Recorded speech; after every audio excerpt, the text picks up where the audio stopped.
ఏంటి నేను ఎవరితో మాట్లాడుతున్నాను, పక్కన పోలీస్ వాళ్ళందరూ ఉన్నారు, వీళ్ళందరూ కింద కూర్చోన్నారు, ఎవరు వీళ్ళందరూ అనుకుంటున్నారా?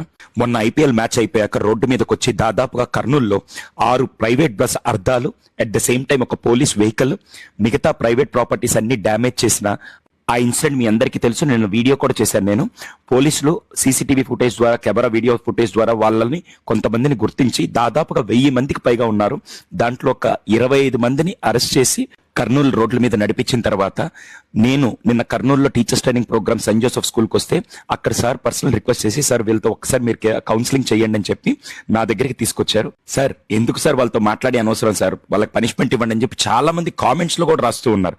కానీ నిన్న నేను అక్కడ మాట్లాడుతున్నప్పుడు ఈ 25 మందిలో తప్పు చేసి అద్దాలు పగలగొట్టిన వాళ్ళు ఒక 4 ఉంటే మిగతా 20 మంది కేవలం ఇంట్లో ఉండకుండా ఆ టైంలో ఫ్రెండ్స్ పిలిచారని చెప్పి అక్కడికెళ్ళి ఆ మాబ్ లో ఇన్వాల్వ్ అయ్యి, ఎప్పుడైనా గుర్తుపెట్టుకోండి, మీరు ఇన్వాల్వ్ అవ్వకపోయినా పర్లే, తప్పు చేసే వాళ్ళ పక్కనున్నా కూడా ఆ తప్పు మీ మీద కూడా వస్తుందని ఈ విషయం వీళ్ళకి బాగా అర్థమైంది.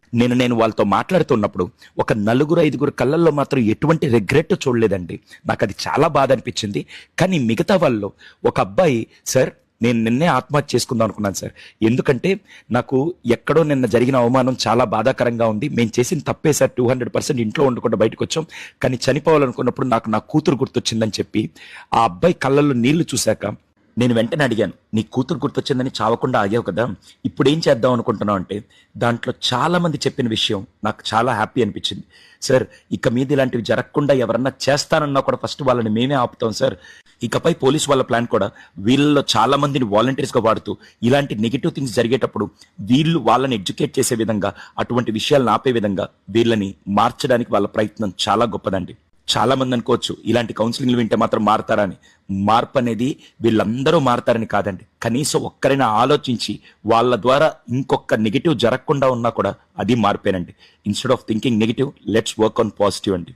మీ అందరినీ ఒక క్వశ్చన్ అడుగుతాను, భవిష్యత్తులో ఇలాంటివి జరగకుండా ఉండాలంటే మనం కానీ, పోలీసులు కానీ, వ్యవస్థ కానీ ఏం చేస్తే బాగుంటుందో మీరు ఒక్కసారి కామెంట్ సెక్షన్ లో తెలియచేయండి. స్పెషల్ థ్యాంక్స్ ఇన్స్పెక్టర్ శ్రీధర గారికి. అలాగే సోషల్ రెస్పాన్సిబిలిటీగా ఫీల్ అయ్యి ఈ రోజు వీళ్ళని తీసుకొని స్కూల్లో నాతో ఇంటరాక్ట్ అయ్యే అవకాశం కల్పించినటువంటి సెయింట్ జోసెఫ్ చైర్మన్ అనూప్ సార్కి స్పెషల్ గా థ్యాంక్స్ తెలియజేస్తున్నాను.